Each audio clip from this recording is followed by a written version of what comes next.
if you are looking for a promotion, then you might want to start asking for it a year before you think you're ready. Always believe you were born to win. It's your right to win. Claim it, frame it, 'cause you were. Carla, how do you coach women to prepare for a conversation about a raise or a promotion? Yes. So if you're walking into your annual review for the first time, what you should have done ahead of time is your own report card. You are not a taker in that conversation. You are a participant. And it doesn't matter who goes first. So your boss may go first with a lot of things, good and bad, about what your year has looked like. And then you should follow up and say, wow, that's some really interesting data. And I really appreciate the feedback. When I walked in here, here's how I was thinking about my year. And here are the things that where we intersected, and here are the things that are different. So I'd like to spend the last 15 to 20 minutes talking about those things that are different and what's reality and what might have been a perception and what I can do to close the gap between the two. Or they say to you, Mel, what do you think about your year?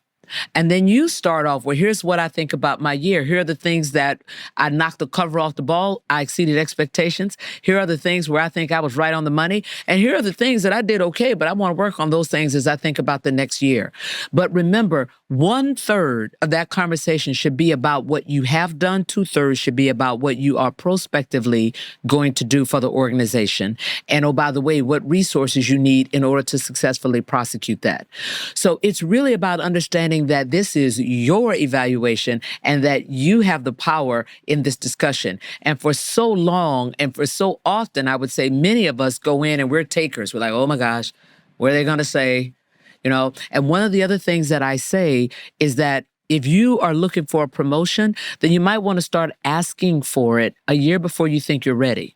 Because when you say, Mel, I'm really looking forward to getting promoted at the end of 27. If Mel has no thoughts that that's going to happen, she's going to say, oh, why do you think that? Now you give your data, and she goes, well, I'm not sure you should be thinking A. You shouldn't be thinking B. And you know, you have C on the list, but C doesn't matter. But at the end of that conversation, you're now going to have a really strong prescription of what you need to deliver in the next fiscal year so that you're having a different conversation at the end of the year about your promotion. Now, let's talk about money.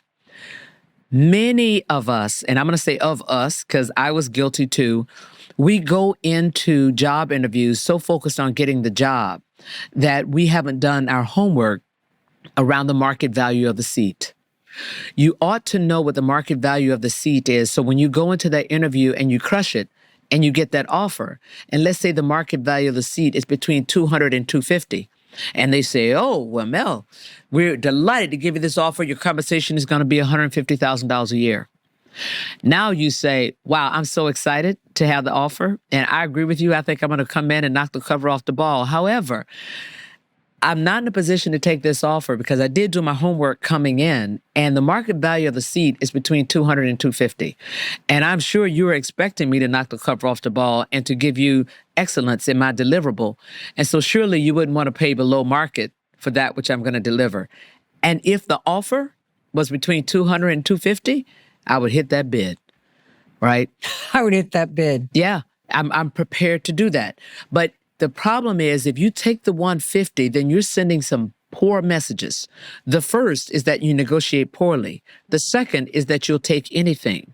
The third is that they're going to be able to continuously pay you behind the market value of the seat. And you're going to get frustrated pretty quickly when you realize that either people who are already there are making a lot more money than you, or to replace your excellent work, they're going to have to pay somebody 50% above what they're paying you to come in. So you get yourself out of that situation by going into that situation knowing what the market value of the seat is. Now, let's say you didn't do well and you've been in the job. Now it's time for you to ask for a raise. Now you go in and we'll just call him Steve. Now you say, Steve, I'm so pleased with this evaluation. And, you know, I'm proud to say for the last 3 years, I've knocked the cover off the ball. And I'm pretty confident that I'll continue to be able to do that. But I've done some homework here, and the market value of this seat is between X and Y, and I'm making X minus B. So I'd like to understand what we can do in order to get me somewhere between X and Y, and preferably not at X. Because if I'm giving you A quality work, I should be getting A quality pay. Steve says, well, it's tight budget. We're laying off people. Then you say, Steve, I'm not happy with that answer. I'm going to continue to deliver at the highest level, but you and I need to revisit this in the next quarter to figure out how I get there, because that's not going to work for me. Now, you're not threatening that you're going to leave. You have put Steve on notice. And if you're that good, Steve is very clear that if you leave and have to put somebody else in your seat, they're going to have to pay them more. So why let a great resource leave that can continue to knock the cover off the ball by underpaying them? And if, by the way, Steve continues to make that decision, then you got a different decision to make.